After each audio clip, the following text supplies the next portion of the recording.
Is that an obelisk in your pocket, or are you just pleased to see me? No, obelisks in Egypt weren't just done for decorative reasons. They were actually a reason that they'd done them.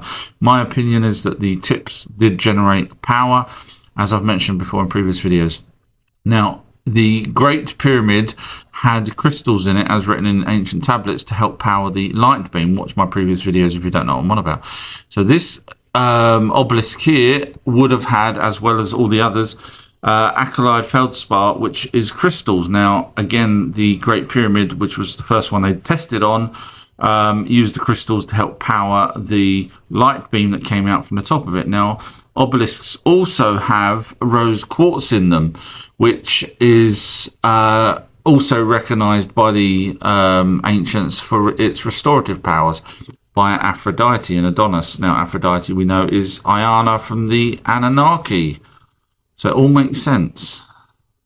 A coffin for an Anunnaki or a monster or a hybrid.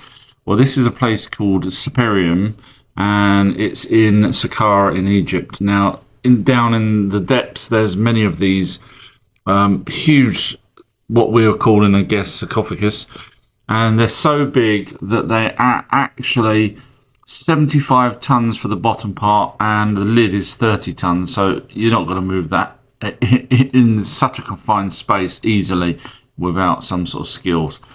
And it's 3 meters in length. Now, 3 meters, for those of you, is nearly 10 foot.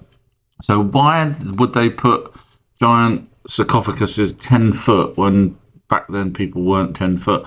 Well, I'll just throw the old Minotaur out there, because inside they did find bull parts. Now, if they're going to hide stuff from us, they would just say it was a bull and leave it at that. They wouldn't carry on and mention that there was other.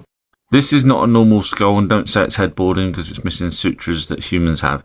So this was found in the Valley of the Kings in a tomb called KV55. Now, this tomb is special because, unlike other tombs, not pyramids, it didn't have any hieroglyphics or anything on the walls, which means they finished it in a hurry, or they didn't like the person that was inside. Now, what's also interesting is there is these, what they call magic bricks, which has got writing on. Normally they're facing outwards, but these ones in this tomb were facing inwards, which means it protects what they call the barn. Now, that is a spirit or light energy being from escaping. So normally these are facing the other way, so that will help the spirit of whoever the person with the elongated skull was leave the tomb. But this is keeping the person in. Some people say it's not Akhenaten, but I don't think so. What do you think? Bringing an Egyptian mummy back to life. Well, we're not quite there yet. However, this Mexican doctor, some 5-6 years ago, managed to dehydrate the skin of a mummy.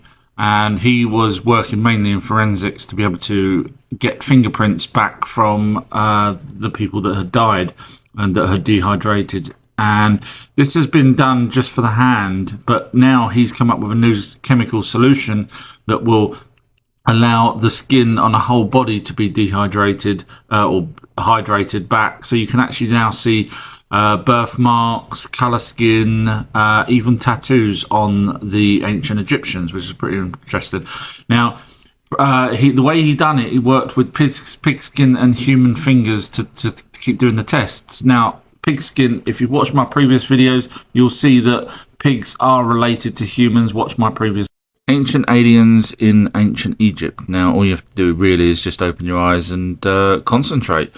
So there's a place called Heliopolis in Egypt, which had a smaller place in it called Anu. And funny enough, King Anu was also called Anu. There you go, from Sumerian times. So there's a connection there. It's just so simple when you just think about things. Now, there was a first obelisk was created in Anu, and it was capped with a Benben stone. And that stone came from the sky god Ra. Now, he brought it on his barge. Now, this isn't a sky boat, as you can imagine. But this is what the depictions of Ra's skyboat looks like. Now, it's also called solar barges. Now, Ra was said to have used a vessel called Manjet, a particular type of craft, during the day. And that was also known as the boat of millions of years. So come on, it doesn't take an Einstein to work out millions of years, Anunnaki, long time.